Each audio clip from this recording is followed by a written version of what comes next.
अरुणाचल प्रदेश में सत्ता पर काबिज बीजेपी को जोर का झटका लगा है। गुवाहाटी हाईकोर्ट की ईटानगर बेंच ने अपने एक फैसले में अरुणाचल प्रदेश की बीजेपी विधायक दासंगलु पुल के चुनाव को जनप्रतिनिधित्व कानून के तहत अवैध करार दिया है। तो क्या है पूरा मामला, देखते हैं इस रिपोर्ट में।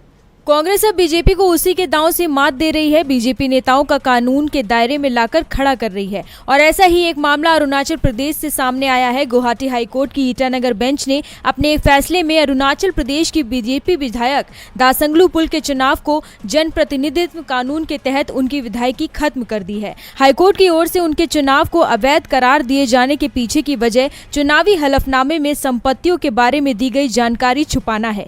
कोर्ट ने अपने फैसले में कहा, बीजेपी नेता दासंगलु पुल ने जन प्रतिनिधित्व कानून 1951 की धारा 33 के तहत अपना नामांकन पत्र दाखिल नहीं किया था और इस तरह से उम्मीदवार अपने नामांकन पत्र के खारिज होने के लिए जिम्मेदार हैं।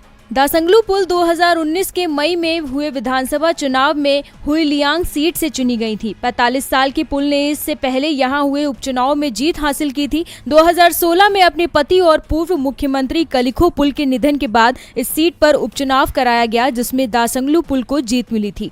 हालांकि 2019 के चुनाव में दासंगलु पुल के हाथों चुनाव में शिकस्त का सामना करने वाले कांग्रेस उम्मीदवार लुपलुम किरी ने पुल की जीत को चुनौती दी और हाईकोर्ट पहुंच गए।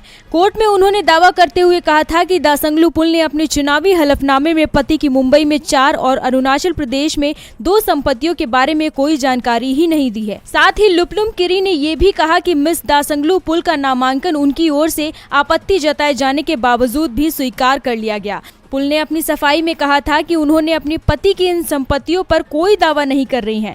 हाईकोर्ट ने पिछले मंगलवार को दिए अपने अहम फैसले में ये भी कहा कि दासंगलु पुल के नामांकन पत्रों की अनुचित तरीके से हुई स्वीकृति ने चुनाव के नतीजों को प्रभावित किया है।